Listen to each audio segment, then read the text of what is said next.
आमच्या इथं केळी हे प्रसिद्ध प्रमुख पीक आहे। पारडी अर्धापूर तालुका केळीसाठी प्रसिद्ध आहे। दरवर्षी आमच्या इकडे उन्हाचं टेम्परेचर कमीत कमी 35 ते 38 असते, पण यावर्षी टेम्परेचर इतकं वाढलं मे महिन्यामध्ये की 43 ते 44 राहिलं।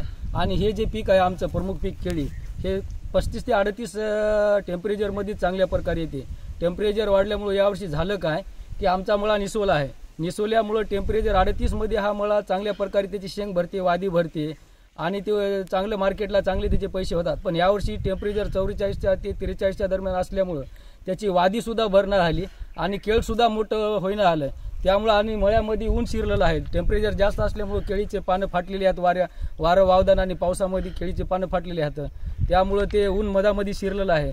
आणि या टेम्परेचरमध्ये ते झाडसुद्धा आमचं असं सुकून चले, शेंगा बारीक होऊन चल्यात आणि केळीचे पानंसुद्धा सगळे वाळून गेलेले आहेत। 2-4 पानं फक्त झाडापर्यंत आपले हिरवे दिसायलेत। त्यामुळं काय व्हायले, केळी कमजोर झालेली आहे।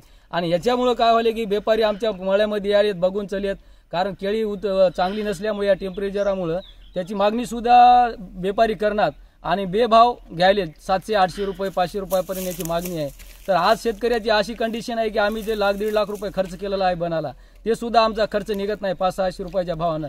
म्हणून आम्ही सरकारला विनंती करतो की आमचे अर्जंट पंचनामे करून आम्हाला सरकारनं तात्काळ पीक विमा मंजूर करून आम्हाला मदत करावी, हे शासनाला आम्ही शेतकऱ्याकडून सर्व विनंती करीत आहे। तरी दरवर्षी टेम्परेचर 38-36 राहते, पण यावर्षी टेम्परेचर 43-44 असल्यामुळे केळीचे खूप मोठ्या प्रमाणात नुकसान होत आहे।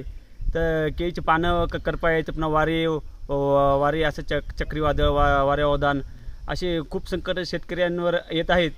तरी मी शासनाला कसं आहे, केळीचे पानं करपायत, पुन्हा केळावर बारीक डाग पडायत काळे उन्हाचे जास्त टेम्परेचर असल्यामुळे। आणि झाडंसुद्धा उन्हानं टेम्परेचर एवढं आहे की झाडंसुद्धा गळून पडायत अक्षरशः।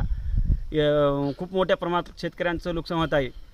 तरी शासनाला आम्ही विनंती करतो की आपण तात्काळ पंचनामे करून तरी शेतकऱ्यांना मदत करण्याची आवाहन करतो।